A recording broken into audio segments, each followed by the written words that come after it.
Imagine not being able to read the paper because your hands were shaking. Imagine not being able to read newsprint as your world faded to black. The National Federation of the Blind, Newsline, Indiana.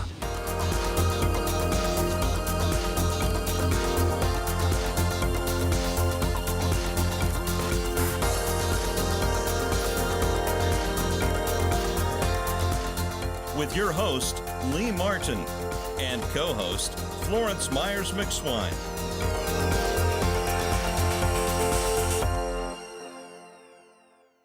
We want to welcome you back to the National Federation of the Blind Newsline show. And thanks for rejoining us this week as we have a continued conversation with public safety and also with accessibility and the combined effort throughout the city and state, which is in conjunction with a lot of pedestrian safety issues that we have around the country. And we have individuals here that are doing such a great job. Florence, we have a great service here throughout the state as this show produces and talks about the National Federation of the Blind Newsline service. It's a free service, and please pay attention to those commercials, and you'll get the information on how to contact us for this free service.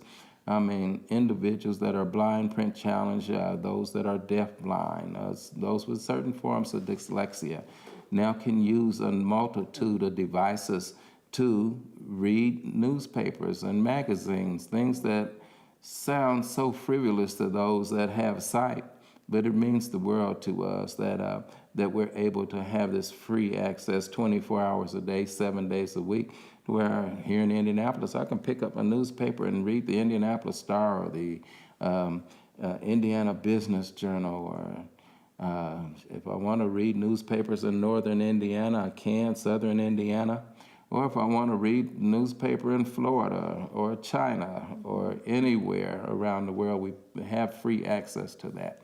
So please pay attention. And Florence, you want to talk a little bit about the magazines? Yes, Lee, I can do that. One of the magazines that a lot of people read my age is AARP magazine.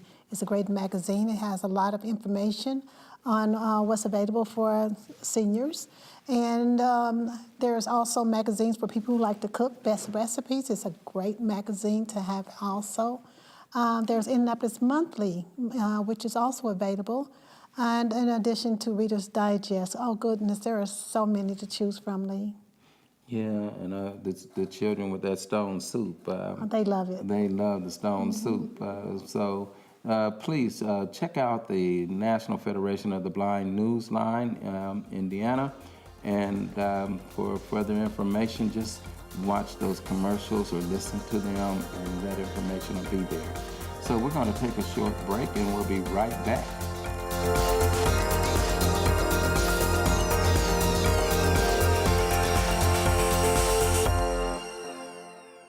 I am a blind vendor, and one of the things that I truly miss is reading Vending Times magazine. Hoosiers can hear Indiana magazines, circulars, national magazines, and information from across the globe. Learn more by calling 855-963-6476 or visit nfbnewsline-in.org. It is a fantastic service. Subscribe free to NFB Newsline today. If you or someone you know is visually impaired or print challenged, the National Federation of the Blind has a resource you need. I use NFB Newsline when reading Hammond Northwest Times. Using NFB Newsline, I read the Christian Science magazine. Dad, you read your Jerusalem Post too. Learn more by calling 855-963-6476 or visit nfbnewsline-in.org. Live the life you want. Read NFB Newsline. It's free.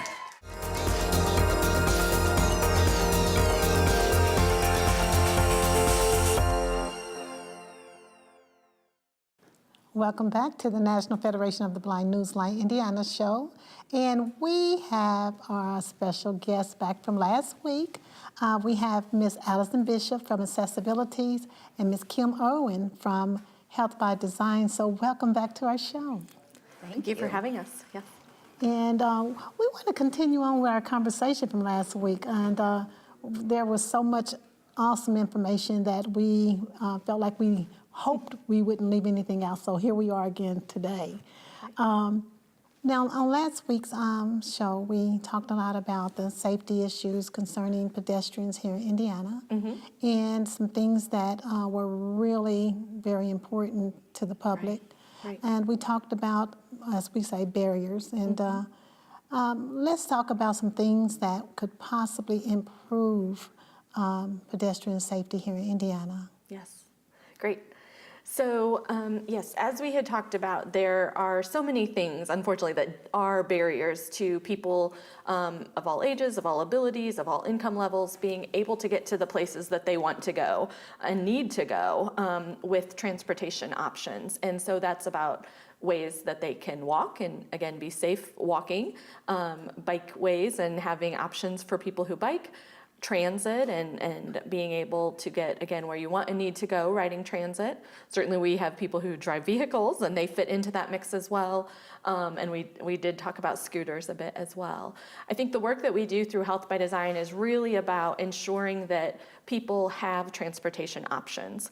We, as a public health agency, promote active transportation, so walking and biking, and even riding transit as part of that. There are certainly health benefits that come with that. But again, we know that the benefits both to individuals and to community are significant beyond public health, right? And again, it's that ability of people to be able to actively participate in their own lives and the lives they want to have, right? So to be able to get to work, to be able to get to school, to be able to get to healthy food, to be able to get to medical appointments or to social events and civic opportunities. And so that again, that walkability piece is extremely important, and it's extremely important for people with disabilities and who are using mobility devices of different kinds, but it's also good for everyone. And so part of the overlap of the work that we do with accessibility and other partners is around ensuring that, again, people have options and that there's funding and policy, education and outreach that ensures that and helps to create more opportunity. Thank you. Sure. Now, Allison, now what's your take on that? So it is very important for pedestrian safety, especially if you have any type of disability, because as we know, it makes it that much harder to get around in the world and be safe. And so that's always our goal through accessibility, is to make sure that you have access, that the ADA is being followed in all areas of life, and that we are hoping to promote more universal design for our communities. So that way we can have full inclusion and full equity of all people to participate. And so that was kind of our work with Health by Design, and Kim was trying to make sure that we can have our streets more pedestrian friendly, maybe having some audible signals. So if you do have visual impairments, making sure that transitions might be a little bit smoother. So if you are using a cane or a service animal, that you can just go from one side of the street to the other. Making sure that there are more crosswalks, and that way there's a better sidewalk, that it is clear that it's there, and that, that it's nice and smooth as well. Thank you. Now, for Health by Design, I'm very impressed, and because I do know that a lot of the areas do have what do they call the walks? The curb cuts. Yes. Curb cuts are basically everywhere, almost everywhere where there's a sidewalk. But for a lot of the areas, they're still, I say, underdeveloped, where we still don't have sidewalks. That's right. And it's so important, especially now that the weather is getting warmer. So hopefully, more people will be out in the community walking, especially people that are health conscious and, are saying, okay, I need to start walking more. And for those areas that don't have curb cuts or sidewalks and things like that, now, would they contact the Mayor's Action Line, or who at all would they contact? Certainly, I can speak to that a bit. So yes, we always recommend that people make a couple of points of contact when they see areas that need improvement or need infrastructure to be either put in or, again, improved. And so one of those is the mayor's action line and Request Indy. That's extremely important to get the issue documented within the city system and for tracking purposes.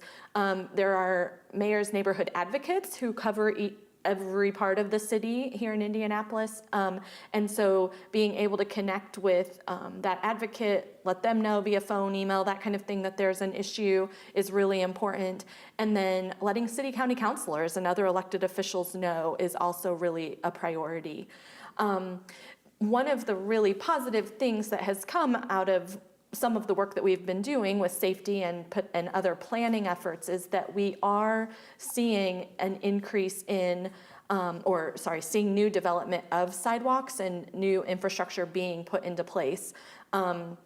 That connects to the transit expansion and the Indigo work and the bus rapid transit lines as well. There's significant investment of sidewalk infrastructure happening along with those along with that expanded transit service. And then also the city of Indianapolis has made a real commitment over the last many years, I don't know the time frame, but to be making more curb ramps, or to putting in accessible curb ramps, ensuring that the tactile surfaces are in place, and even sometimes in the absence of a sidewalk and the connectivity there, to ensure that that corner, if you will, can be accessed by everyone, regardless of if they're walking, using a cane, pushing a stroller, in another mobility device. Okay, and now is that the same place that I would contact? Let's say if I'm crossing the street or attempting to cross the street, and what do they call the buzzer on the countdown pole. signal, or yes, the countdown. yep. Yes, The pedestrian signal. yes. Is that the same place that I would contact as far as for trying to get those installed as well for people that are Yes. blind? Yes, absolutely. So the city can speak to this better, but not all of the signals are audible. They are, though, oftentimes able to accommodate specific requests for those, particularly in areas where perhaps a person is accessing transit regularly, frequently, and that audible signal is extremely important for their safety and being able to cross. And so, certainly not all signals across the city, county are audible, and I honestly don't think that's probably realistic in the near future, but they definitely take requests for specific areas where that would be an improvement for the people who live there. Thank you. So you guys have combined your efforts with those with disabilities and pedestrian safety. Now, I know here in this city we're working diligently on transportation, improving the transportation system. Can you talk a little bit about your combined efforts on that transportation issue? Sure, certainly. So we do advocacy of all types. We do individual advocacy, but we also do systemic advocacy. And so part of systemic advocacy, especially in Indianapolis, is making sure buses are accessible. So we work with Indigo directly to make sure that all of their buses are accessible, which they've assured us. Their new fleet, they're rolling out everything for the new lines. There'll be the red line, the purple line, and the blue line. The red line opens this summer at the end of August. They did promise us that every single bus in service will be 100% accessible. So there will be a lift ramp. So if you're using a wheelchair, you will be able to use the bus. There will be space on the bus to accommodate your wheelchair. If you are using any kind of mobility device, you can ask the driver to stop and assist you onto the bus, and that will be their duty to stop and let you on. And they are increasing their routes. So the red line will go directly from Broad Ripple all the way down to the U of Indy, and it will run every 10 minutes, and there will be dedicated service stations. So they're building them along Meridian and College right now, where they'll be like you just stand in the middle at that service station, and there'll be a dedicated bus lane, so you can just hop on and off the bus, and so it's supposed to be more efficient. Well, I'm going to talk about that a little bit more when we come back from break. We're going to take a short break.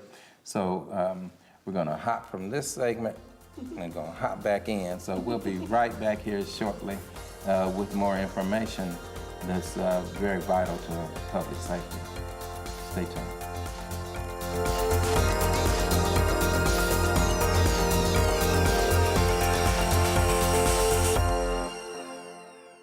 I just graduated college as a blind student.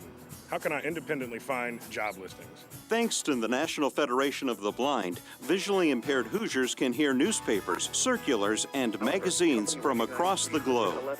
It is a fantastic service. Learn more by calling 855-963-6476 or visit nfbnewsline-in.org. We are the nation's blind, and we read NFB Newsline. If you or someone you know is visually impaired or print challenged, the National Federation of the Blind has a resource you need. Wow, I scored a touchdown when I found sports on NFB Newsline. I enjoy reading TV guide listings on NFB Newsline. Learn more by calling 855-963-6476 or visit nfbnewsline-in.org. We are the nation's blind. We read NFB Newsline. It's free.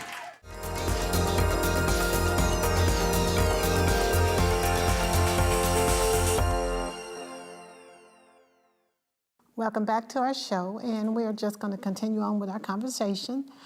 We were talking about the transit system, and you were speaking about the Red Line. And during our break, we had a short discussion, and what I want to know is for those people like me, what's the difference between the Red Line versus the Purple Line and the different lines that the transit system is serving our customers with? And Kim, I'm going to let you take Sure, that one. sure. So Indigo's service expansion, which was funded through the referendum that was held in the November 2016 election. So people in Marion County voted and approved, overwhelmingly approved additional resources to go toward, again, the Indigo expansion. So there are 3 bus rapid transit lines that are part of that initial growth. One is the Red Line, and that Red Line runs from just north of Broad Ripple down through downtown to the University of Indianapolis. That's the first phase of the Red Line. It can potentially expand further beyond to the county lines and then beyond even based on future funding. The Purple Line is a line that uses the Meridian Street corridor and will also run parallel or in alignment with the Red Line, but then crosses east on 38th Street over to Post Road, I believe, and then up to the Ivy Tech campus in Lawrence. And so that Purple Line covers much of the northeast part of the county, as well as the 38th Street corridor, which I don't recall if we said in the last segment, but is one of the high crash corridors for pedestrians. So that service there and the addition of sidewalks that are that will accompany that transit is an extremely important benefit and enhancement for the for pedestrian safety. And then the blue line spans the Washington Street corridor, essentially across the county from Cumberland out to a road, which I'm not going to say for sure, High School Road, I believe. I think you're right. And then on the bus rapid transit service, and then we'll have a local route that connects then through the airport. So someone will be able to take the Washington Street corridor all the way to the airport. There's just a transition in service on the west side. And then with that, there is, so overall, it's about a 70% expansion in Indigo service. And so local routes, so the routes that also serve really most of the rest of the county are also seeing upgrades in many ways. And as Allison mentioned, the timing enhancements, so buses coming more frequently. There are other elements of the bus rapid transit like prioritization of signals, some areas where there will be bus only lanes that will increase that efficiency to make it even faster for people who are riding it. Now, Ms. Bishop, individuals with disabilities trying to learn the system and learn how to navigate the system. What have you guys done to ensure that that's successful? So Indigo offers what they call the ambassador training program, and it's totally free, and it's like 3 to 4 hours worth of training for the bus line. So if there's a certain neighborhood that you want to ride in, or if you just want to familiarize yourself with how the bus works for the whole city, you can certainly do that. You have to call and schedule it with Indigo, but they do it once a month. And it can be, any age, again, any type of ability, and they will meet you at your stop of choice and then take you on the ride. You get the bus pass, so you don't have to pay for the rides for the day. It's a whole day pass. And they'll just help you, go through it. So we have heard that people with disabilities have successfully completed the training program in the past. There are people with disabilities who are on staff with the program, and so they are mindful of those extra, barriers or extra help that might be needed. Again, I've not actually done it myself, so I don't want to speak to it and say that it's the best and that absolutely nothing could go wrong. But there has been a high success rate for it. So I would encourage you, if that's something that you're interested in, or any of your viewers, to go ahead and give it a try. Okay, now the cost for consumers, I understand that veterans ride the service for free? Yes, veterans do get free service, and I think is it through the VA that they have to apply, or is it just through Indigo? I'm not certain of the application process. If you contact Indigo, I'm sure they'll be able to give you what the process is, and I think there is just some paperwork that the VA has to fill out, and you prove that you were a veteran, but then you can have free service. They are going to increase the cost with all of these expansion and changes. They did tell us they're going to increase the cost. However, they told us that they'll have online accounts now. So instead of having to have the exact change when you get on the bus or purchase a card in advance and have it mailed to you, they're going to have online accounts. So you just get one card. It'll be like a debit card, plastic card, and you can refill it through your online account. So if you do have a disability, it's much easier for you to consistently add money to that account and then use it, and you never have to worry about having money or getting that in advance and all that pre-planning that goes into it. I'll just jump in with another piece. Indigo, just in the last, I'm going to say month, perhaps two, instituted a new fare policy at the organizational level. I did not understand that there were increases, so we might want to check on that. But one of the things, in addition to the new system that people have as an option for paying, is that they instituted something called fare capping, which is very important for equity purposes. Mm-hmm. So essentially, many people, particularly when they might have limited day-to-day resources or cash available kind of thing, will pay, for one trip at a time. Whereas if you pay for a full day at a time, or a full week at a time, or a full month at a time, it's the price is less over time. But a lot of people can't afford to buy a monthly pass at one sitting. So this fare capping means that if I'm purchasing a one-day or a one-ride pass, and I do that multiple times, by the time I get to the expense of the week pass, then I don't have to pay anymore. Or then by the time I get to the month pass cost, and I've outlaid that in individual trip tickets, then I won't pay more. And so that is a really important aspect of the new fare policy from, again, an equity standpoint. That means that people who are using cash or have limited day-to-day resources are not being really essentially penalized for that. So that's an important step forward as well. Now, moving forward, you say that I guess the bike lanes are the paths that they're creating here in the city. Now, how is that impacted with pedestrian safety and for those with disabilities? Sure. Let me just speak to that for a minute. So yes, so the work that we do with Health by Design certainly involves biking, and again, that's people who are cycling as a means of transportation or to get out and ride and have fun are certainly an important part of that sort of shared road experience that we spoke about last time.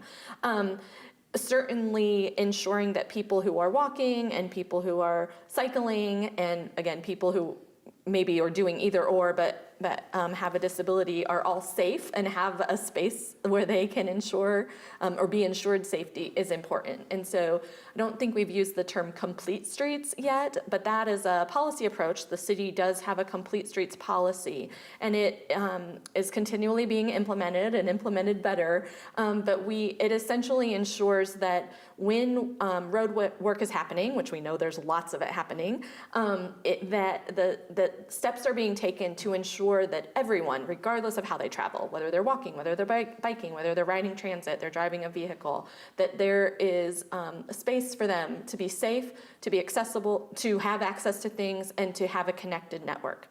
Not every street has a bike lane, and not every street, unfortunately, will have a sidewalk, but we're continually working with the city from an advocacy perspective, from a partner perspective, to ensure that we are making sure that, again, regardless of age, regardless of ability, regardless of the way a person travels, that they are safe, they have access, and they can get to the places they need to go. That's good information. So we're going to take a short pause, and we'll be back with the conclusion of our show.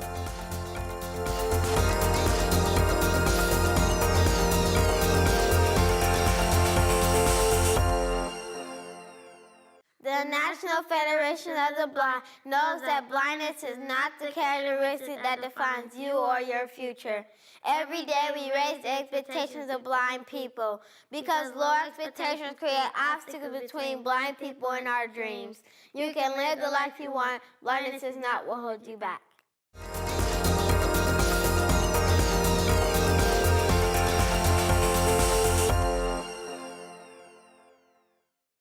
We want to thank you for joining our show today, and our guest really brought us a lot of great information.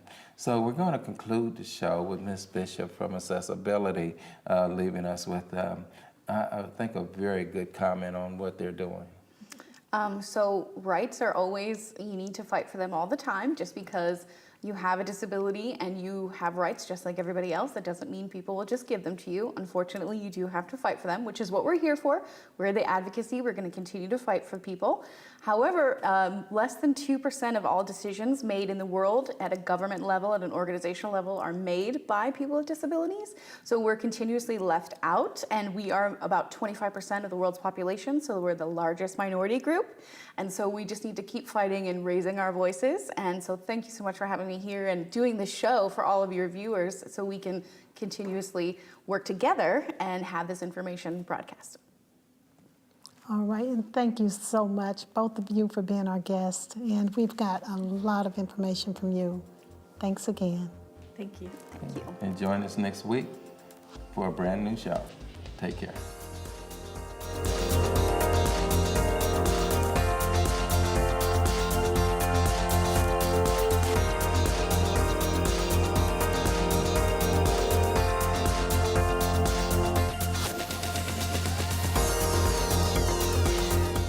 The National Federation of the Blind, Newsline, Indiana. For more information, go to nfb-in.org or call 855-963-6476. That's 855-963-6476. The National Federation of the Blind encourages you to live the life you want.